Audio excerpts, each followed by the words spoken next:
Isang magandang tanghali po mga kabarangay. Araw pa rin po ng Miyerkules at August 12, 2026. At punto alas 12 na po. Kararating lang natin. Pero bago po tayo mag-lunch ay gagawa muna tayo ng isa pang content. Napakarami po mga kabarangay talaga yung nalalabuan ang pag-iisip dahil sa kanilang siyempre sariling interes at gusto na mangyari. Kaya kahit katotohanan ay hindi pa rin po nila ito mapaniwalaan. Meron naman pong nalalabuan ng isip, nalilito, pero dahil bukas naman po ang kanilang kaisipan, malawak, kahit labag sa kanilang kalooban, ang isang sitwasyon, bagay o usapin, kapag kanila itong nalinawan, ay naiintindihan nila. Meron naman po na talagang yung tinatawag po na 80-80 o ob-ob, na kahit po ano ang gawin natin, kahit po gaano kalinaw ang issue, ay hindi po sila maniniwala.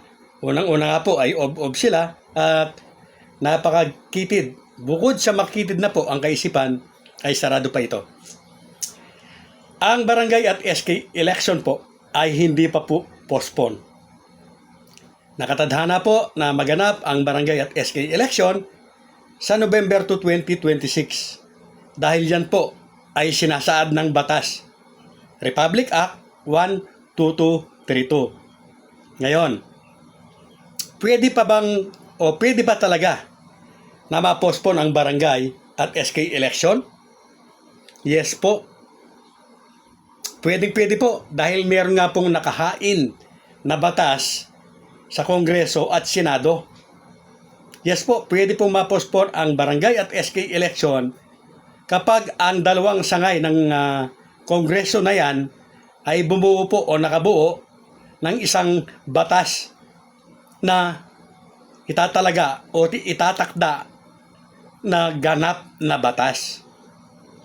Kapag naging ganap na batas po itong sinusulong na ito ng bababa at mataas na kapulungan ng Kongreso, mapopospon nga po ang barangay at SK election. Subalit hanggang wala pong bagong batas na nagsasabi na may bago ng petsa ang halalan ng barangay at SK, wala pa po. Ang RA 12232 pa rin po ang iiral o umiiral. Mapapalitan lamang yan, ulit-ulit natin, kapag may bago na pong batas.